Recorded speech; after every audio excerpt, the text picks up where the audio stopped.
I'm here at QlikConnect 2025. We are here in Orlando. I had the pleasure of being joined by Adam Nunn. Now, Adam is the Digital Strategist for Q36.5, which we'll learn a bit more about in a second. Adam, great to see you. Thanks for making time to catch up with me. Yeah, thanks for having me. I'm very excited to speak sport and tech, something I'm passionate about, and yeah, what a great platform to be on. It is amazing. We've just seen the opening keynote and some amazing announcements, which we'll talk to in a bit more detail. I've got a bunch of interesting questions for you, which we ran through off camera, but I'd love to maybe just get a little bit of background on you and your role and sort of your as the digital strategist. But before we do that, can you just maybe give us a walkthrough of kind of your career path and how you came to this? Because I know you've got an interesting career path, and this is quite a phenomenal job role itself. Maybe just set the scene of how you came to this in the first part, and then we can sort of dive into what a day in the life of a digital strategist at Q36.5 is. Cool. Well, I studied accounting at university in Stellenbosch near Cape Town, and after that I got into a graduate program with Dimension Data, now NTT, and the program was quite interesting. They would take a whole lot of straight out of university kids and rotate us through various parts of the organization, from accounting department to marketing to sales, back end, front end, you name it. And I was kind of handpicked after the program by our head of digital, Scott Gibson, and he was looking for someone to throw into the deep end on our sports clients.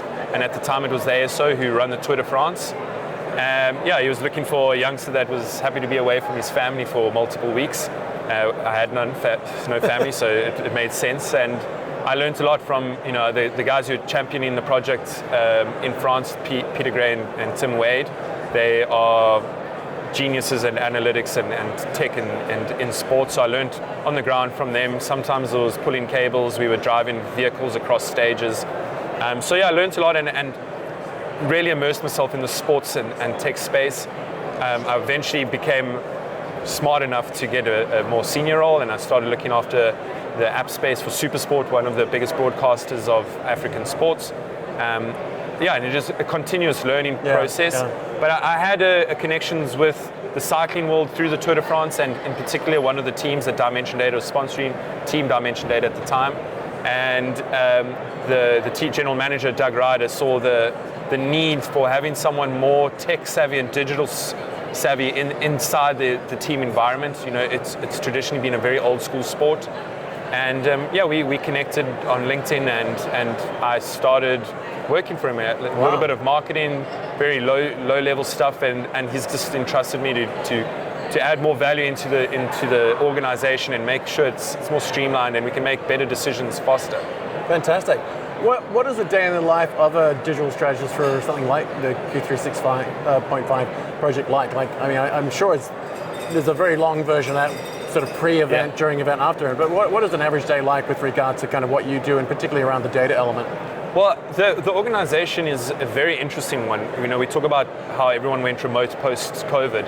We are a remote business. We travel, we race 200 race days a year. We travel across mainly Europe, but across the world. Yep. And sometimes you never see your colleague, because if they're at a race in Hungary and you're at a race in Spain, you might not cross paths. Right. So it became really important to make sure we have this digital landscape where we were connected. And our goal is to have partners from hardware to software to cybersecurity all come together and really build this ecosystem where we can operate as a team and the people can concentrate on winning races. Yeah. And my job is to make sure that everything just operates seamlessly. There's an aspect of the performance side, but my first project is to actually just have the organization operating as one collectively around the world, using different pieces of technology. When we advance, we can hand over a lot of the data and the insights we have to the performance team. They can start communicating with our athletes, and it will just decrease those marginal gains so that we can come out on top. Fantastic. And one of the critical tools you're now using is the suite from Qlik. Yep. I think last month we read that Qlik announced the renewal of their partnership with Q36.5 Pro Cycling Team for the third year. Yep. Congratulations on thanks. both counts. And they described the collaboration as I think Qlik's role as the 26th rider. Yep. You might want to explain what the 26th rider means to the context of people who are not in cycling. Cool. Yeah, our roster has 25 riders at the moment. Yep. So this year we have 25, and Qlik's basically coming on to just add that extra layer. You can have a maximum of 30 riders in a team, but we're on a level where our budget isn't as high as some of the World Tour teams. So similar to the film Moneyball with Brad Pitt and I think Jonah Hill, we operate like that. We are a lower tier in terms of budget, but we're actually top tier in terms of performance. And it's all because of Qlik. You know, we use a lot of data insights and all of this information, and we put it into one space, we can make better informed decisions quicker. And it's such a good partnership. You know, we don't necessarily want to always partner with a random brand that sticks their logo on our shirts, and you know, if it's a beverage that we don't even drink and you show it off, it's kind of odd sometimes. Not really adding a real value to the team. And so for us, you know, Doug Ryder, our general manager, was involved in tech for a long time with Microsoft back in the day. He understands the importance of this world, and so he gives me all authority and trust to go out there and find solutions, install it into the team so that we can have these decisions and we can outperform the higher budget team. So we don't have to spend money on expensive athletes. We can spend money on athletes that bring optimum performance and results to the team. Well, you've got that with your 26th rider with the team from Qlik on board. Give us a walk through sort of how the partnership with Qlik has transformed the way you use data across the team, if you can. So the main aspect that we deal with is it's a point system in the pro cycling. So the more points you earn across races, you can earn points anywhere from first place to 60th. Okay. So you know, if you're thinking on Formula One, the top 10s earn points. We can earn from 1 to 60th, and each race is a different points category. So you have 1.1 races to World Tour races.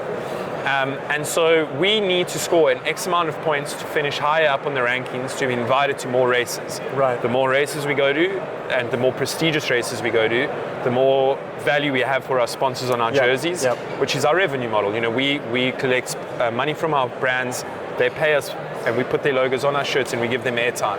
It's airtime that they can't get traditionally. You can't go and pay for Google ads like you can get a logo on our shirt. So, you know, Qlik's helping us identify where we can score these hidden points. So everyone's always looking at the win, and don't get me wrong, we're a team here to win. We're going out there to come first every time. But our other riders on our roster, if we take 8 riders to a race, we want to see where we can score points in possibly position 12th or 10th. And then it just takes our main result of our winning rider and adds an extra 10%, 20% points, and we'll slowly climb those rankings.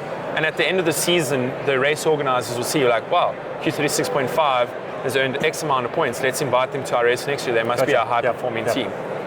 And all of this data is actually externally available. All the teams have it available to them. We were just very fortunate to partner with Qlik, and they've put it all onto a dashboard. They've made sense of it, and we can read it, and I can actually hand it over to a lot of like the old school 1960s X-Pro races that and now they can make sense of it. Yeah, they make decisions on intuition and experience, but now I can give them something like, maybe you should change it like that. I don't want to tell them how to do their job. I just want to give them data and make them feel confident in their decisions. And I guess there's a lot of that, isn't there, where, you know, my very limited exposure to your world in particular is that, you know, there's been generations of sort of people who would train, you know, they worry about their workouts and their weightlifting and their diet, as it were, and their sleep pattern, and they sort of build up pre-race and then during race and afterward recovery, and a lot of that's gut feel.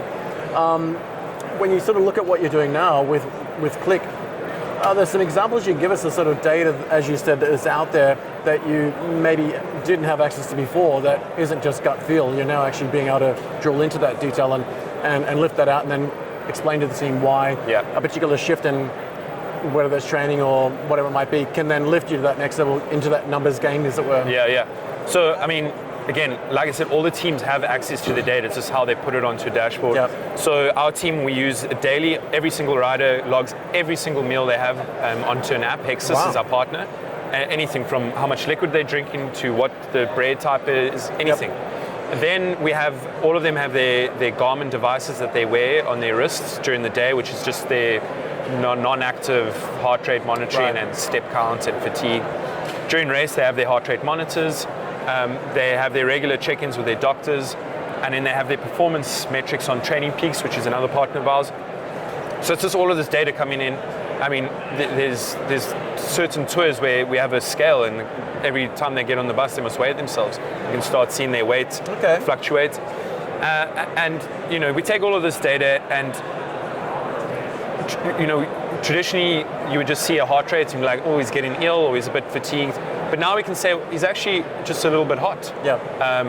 You know, let's cool the bus down. And that's another sensor we have. It's called Core. We can start tracking their body heat percentage. Or we can see that the guy's losing a lot of weight. We can check his Hexus app and see oh, mate, you've been eating the wrong bread, or you've been eating too little rice, or whatever it is. Sugar spike somewhere. Yeah. Yep. And it comes a lot quicker. And how Qlik, what I'm excited about during the keynote is the AI that they're creating. I use the analogy of, like, you know, when you tell your mom, oh, I'm feeling a bit ill, and then they just say, have you drank water today? Yeah. I actually want that to happen, where no one in particular just sends a message to one of the riders, make sure you eat. And the rider would be like, how does he know I'm hungry? You know, like, it needs to be something like that. Yeah. Because we're such a multicultural team spread across the world, our doctor and rider might have a 5-hour difference in time zones, or meeting schedule, or a flight delay, or whatever it is. And that 5 hours could be too late. Like, we don't want the doctor to land, check his emails, and then pick up the phone and check on the athlete. The athlete should just be getting automated information on their health stats. And so, you know, that's just the health. Then, you know, move into the logistics. Which car needs to be in which country at what time? Wow. And then we move on to the performance. And I mean, that's where Qlik's really been at the forefront at the moment, is which roster should we put onto the race to score the most amount of points, to give our brands the most amount of visibility. And so every time we have to think of all of these different things. And, you know, ultimately there's different leaders and champions that look at that. We just need the one person at the top, and it's not even a person, it's going to be a Qlik dashboard. Yep. Where any one of them can log on and they can see, okay, well, what's happening in the logistics? Will the bus get there? Are we going to need to fly? Will we take the train? Oh, how's the roster looking? Oh, we need to score 100 points. Maybe we shouldn't take that rider, we should take this rider. Right. Oh, this guy is fatigued, I wonder why. Why is he on the roster? Let's take him off, because his heart rate's obviously fluctuating, he might be getting ill. So, you know, there's so many different things to look at, and we actually just need one space for all of the people in the company. It must be completely transparent to just be like, oh, that's why the bus driver made that decision. You know, and instead of fighting with each other, be like, oh, we had to go this way. That's why the doctor pulled him out of the race. That's why we chose rider X and not rider Y. And yeah, there's a whole lot of. I imagine it's like a single source of truth, isn't it? I mean, your techie background, did your work with business intelligence tools and ERP, CRM tools, you want everyone to go to a single source of truth in that dashboard form, and whether it's the doctor gaining their view on it and their lens on it, whether it's a mechanic, whether it's the bus driver, you're now aggregating that data through the platforms with Qlik and the tools with Qlik, producing that, and then there is no way to fudge it because the data is the data. Yeah. And it then comes down to, I guess, to specialists like yourself and your doctors and whoever else, and maybe even your race strategists who are saying, okay, I'm going to bring my expertise to the data and interpret what I need. Exactly. But we're all talking about the same thing. Yeah, we're not replacing anyone, we're just giving more informed information. Yeah. And is it the case that, I imagine, and we were talking off camera about this, coming into an event, like you must have a lot of work with regard to collecting the data, doing analysis pre-event or even pre-season, versus what you're doing at an event, whether it's one or multiple days and on the day, and then post-event analysis. Give us a very brief sort of snapshot of what that's like now that you've got access to tools from Qlik and all this data is being aggregated into a tool set. I imagine, because you mentioned before, I think you were using spreadsheets and you know, I always sort of think of the builder with the pencil they lick and make notes and whatever versus an iPad. Give us a little brief insight in kind of the transformation Qlik's been able to help you make with regard to the pre, during and post-event analysis and all that data, if you can. Yeah. So our main strategy session, it happens in January every year in a training camp. The whole team from around the world comes. We usually meet in Spain, and there we strategize. And I'm being real, it's like it's a cute event, because when the racing starts and the first crash happens, and which is inevitable, it all just turns on its head. So we plan our dream scenario, and then it starts, and you're reacting. We just react. Things. And I mean, that's why it is important to have this dashboard to just keep looking back at, instead of looking back at our notes, which was the optimum process. But anyways, that happens in January. Then we get to race. So race planning, we do 200 race days a year. Wow. And sometimes they overlap. Like right now, we raced today in Italy. Tom Pidcock came third in stage 5. We raced in Hungary, Tour de Hungary, stage 1. So they're 2 different programs, different riders, different staff, but we're all racing for the same purpose to win. Yeah. Okay, and there's different strategies on like how we need to attack that. However, like our head of performance looks over both, or sometimes we have 3 programs at once, and he might get overwhelmed, and so he prepares in advance for as much as possible, but sometimes it comes too close to the race and it's just very vague. So we can prepare like that, and then we get the team and it gets to the race and it's as optimum as we can get it as we think. And this is, if we don't use Qlik to like find the perfect roster, then we get to the race, we do pre-analysis. There our 7 riders out of the 25 are selected. That's not going to change. Right. And now we start looking at their biometric data, who's going to be our leader, who's going to attack on certain points of the race. Then we have during the race, one of my favorite use cases with Qlik is what we can do is when there's a breakaway, we can input the riders' names in that breakaway, and I can actually work out the percentage odds of them winning. If it's low enough, we just tell the peloton and our team, hey guys, calm down, it's fine, like they're not going to make it. Yeah. Or we put it in and it's like 80%. We get on the radio and we're like, our team needs to push and catch that breakaway because if they don't, they're going to win. Yeah, they got to lift. So that's during race. There, it's very quick fire. I mean, that's where you do require the guts and the experience of the old school DSs, because they've lived the experience. They know where the emotions of it all, the crowds, the weather. But I just give them an informed decision. I can be there's an 80% chance they're going to win, so you better chase them down. It's like the perfect blend, isn't it? It's like, that experience can never be replaced, but that experience can be applied to insights and data that they can make better decisions on, as opposed to just wondering what's been and I mean, it's exciting because the first time you do it, they try and dismiss it, and then 2 months later, you get the call, Adam, what's the stats? And then it's working. Because they doubt themselves maybe, or they just need a little bit more reassurance. It's quite cool. And in post-analysis, again, we get all the video recordings of the race, all of the data, all of the information. And our coach, Theo, he actually does it in France. He tracks exactly where we pushed off, where we pushed on. And what's nice is we can also start holding people accountable. Right. You can listen to the radio and someone's like, he said go and the rider didn't go. So then we can say, why didn't you listen? Okay. And if the rider says X, Y, and Z because of this, we have to back it by the data, and we can show him, look, the data said we should have gone, and I know you felt like you shouldn't, but this is what you should have done. And we can have a bit of a conversation, we never fight, we move on to the next race. Oh yeah, but it's a team, and it's cool because we can now be accountable for our decisions, and it's not a way to like point the finger, it's to learn more. We can make better decisions the next race. If you were to look at, and I was sort of listening to what you were saying there, one of the things that really jumped out to me is you're almost in a position, I was going to ask you what the biggest difference Qlik has been able to bring to the table for you, but it's almost a case to answer my own question, that is it fair to say that now you're not having to react to situations, you're actually just responding based on stuff you already actually know? Yeah, that must be a game changer now that you've got Qlik giving you that data through the dashboards. And I imagine you've got variations of the dashboard for various personas, whether it's you as a techie or the doctors. Is it fair to say that that's probably the biggest change you've seen just listening to what you're saying, that now you're able to respond to it and then play out your plan as opposed to react to it, as you said, like there's a crash, what do we do now? And everything goes out the door. Is that a fair assessment? Yeah, I mean, I think that's the term that they use, the 26th rider. It's actually also the 26th staff member, whatever, we have an extra person here just helping us. It really is. It's just giving everyone reassurance. Everyone that we hire in the team is very professional and of the top tier. We pride ourselves on having a team that's just highly motivated to win and of the best of our industry, and having a little bit of extra pat on the back to say what you just thought of is correct. Awesome. And it just gives confidence. When it's wrong, it's cool because everyone goes back and does their homework. I have to do my homework all the time. When I give a piece of data and I might have put the incorrect filter in. I read it wrong. Right, you know, right, it's always human error.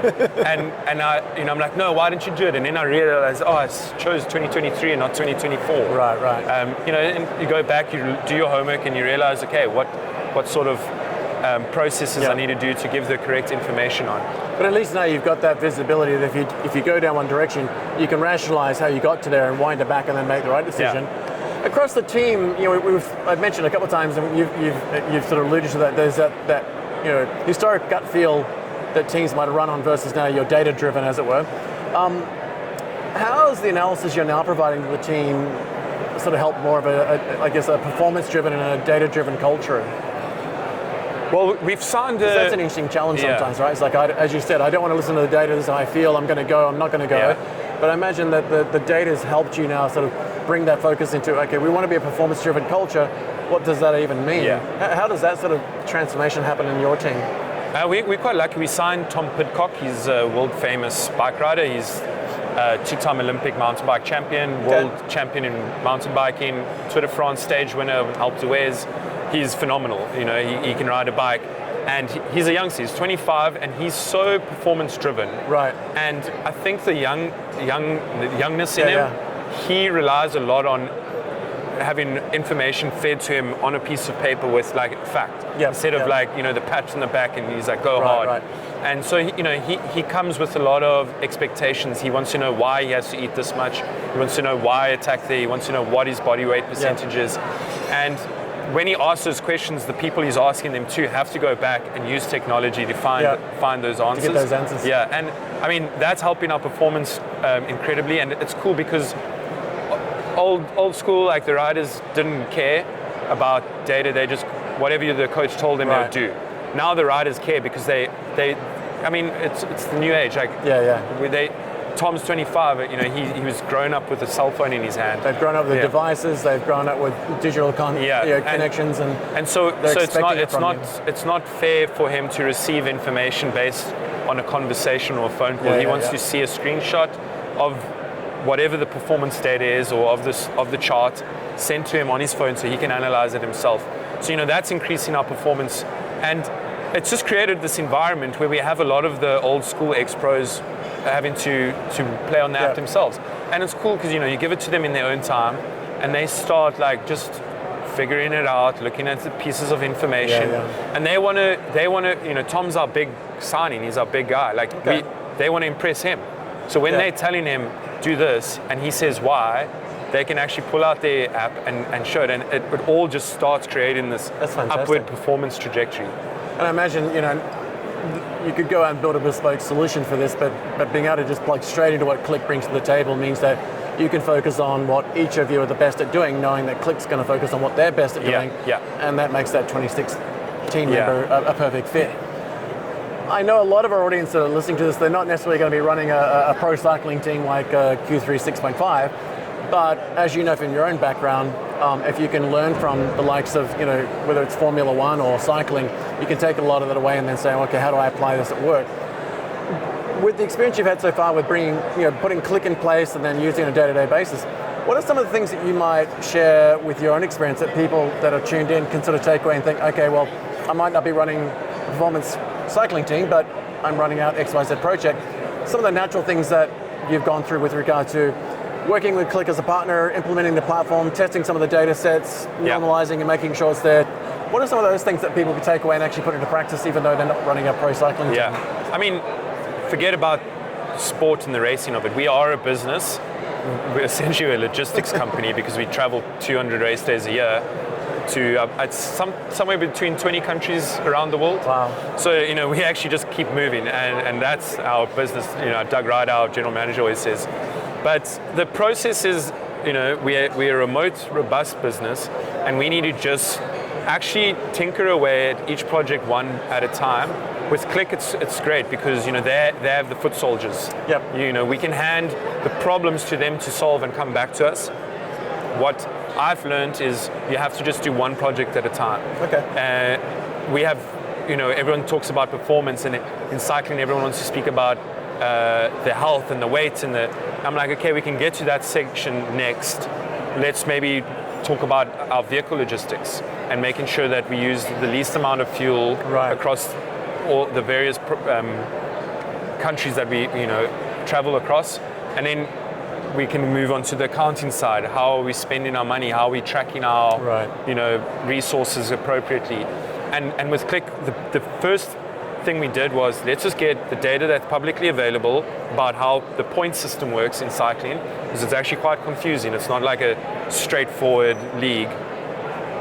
Input that in, associated with our riders, and that's step one. And that helped us build this relationship. It was like, okay, now we know who works in the front end, who's at the back, who wants to market it, who's the foot soldiers, the coders.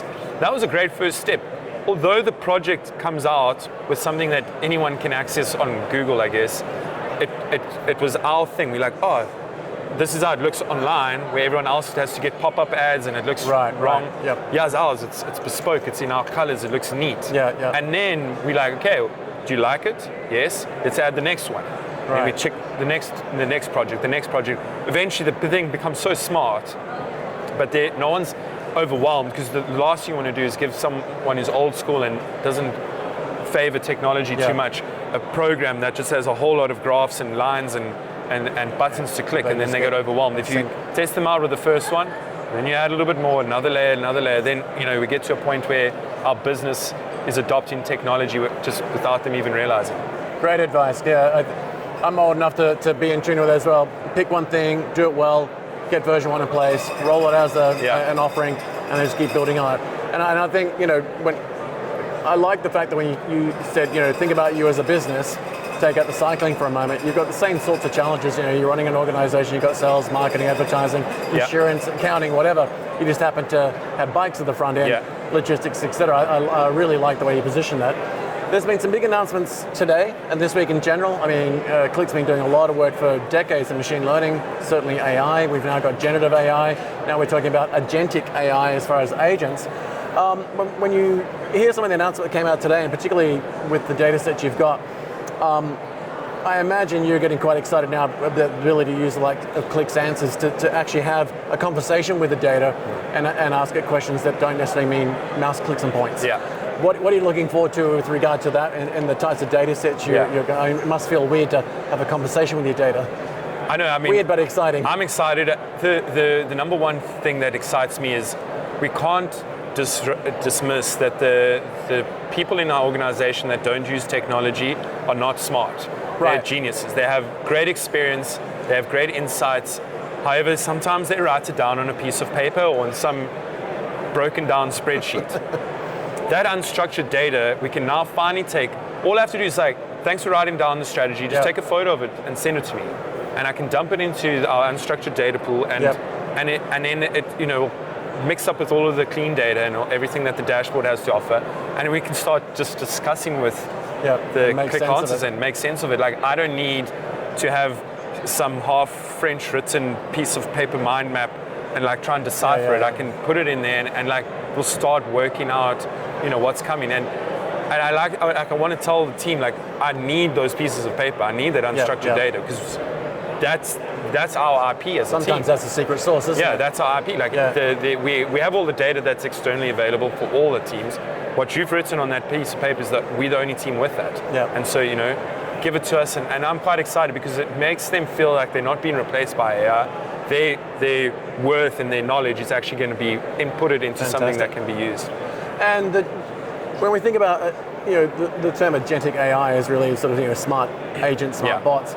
I imagine there's going to be a scenario now that you'll soon be able to leverage what Qlik's announced this week with regard to their agentic AI, where you can then start to tailor some of the personas that you're performing into agents that can act like you for the team and start to push some of that out into a one-to-one for the team, and then even in their own language, in their own time zone, with their own persona as a rider, their age, whatever.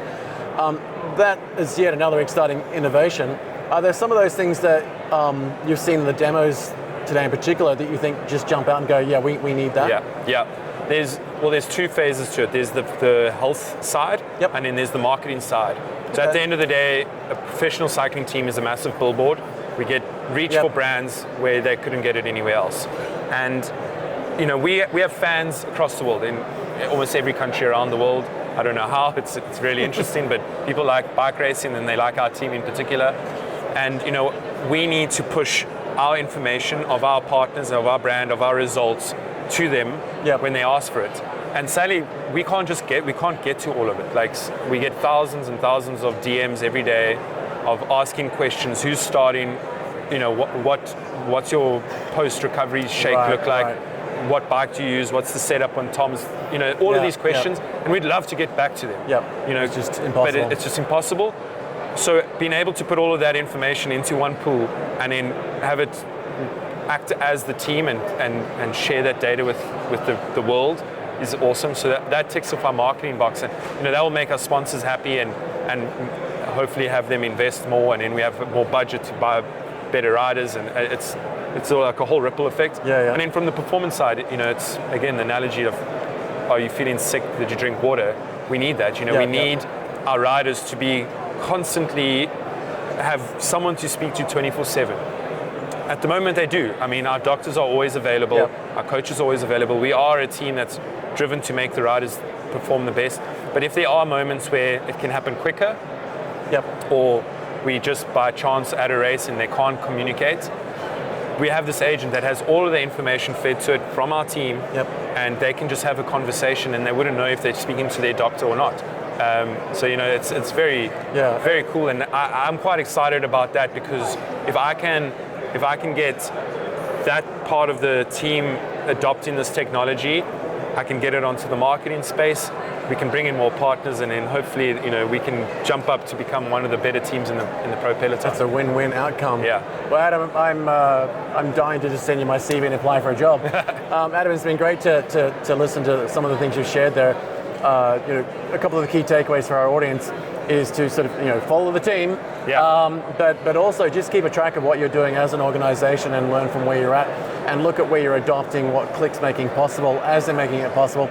It seems to me that you're kind of not at necessarily the bleeding edge, because that's probably not a great thing in a racing team, but you are definitely at the front of the forefront of all of these new innovations, but you're actually putting them in the field. Again, another silly pun, which I think it's kind of, I'm a big F1 fan as well as cycling, and I always look at what you're doing in cycling, what Formula One's doing, as the pointy end of innovation that then comes back into my everyday daily driver that keeps me safe. So I think for our audience, they can learn a lot from what you've just shared. Maybe not quite so exciting as climbing a mountain on a bike, but still, massive transformations in organizations that are completely changing how their businesses work. Exactly. Well, I really appreciate your time. Thanks for sharing some of these great insights. We'd love to have you back again soon, but in the meantime, safe travels, and I won't say good luck, because you don't need it. You've got Qlik's platform on there as your 26 rider helping you. But we'll be definitely looking forward to how the rest of the year goes for you. All right, thanks. Appreciate your time. Thank you. Thanks, Adam.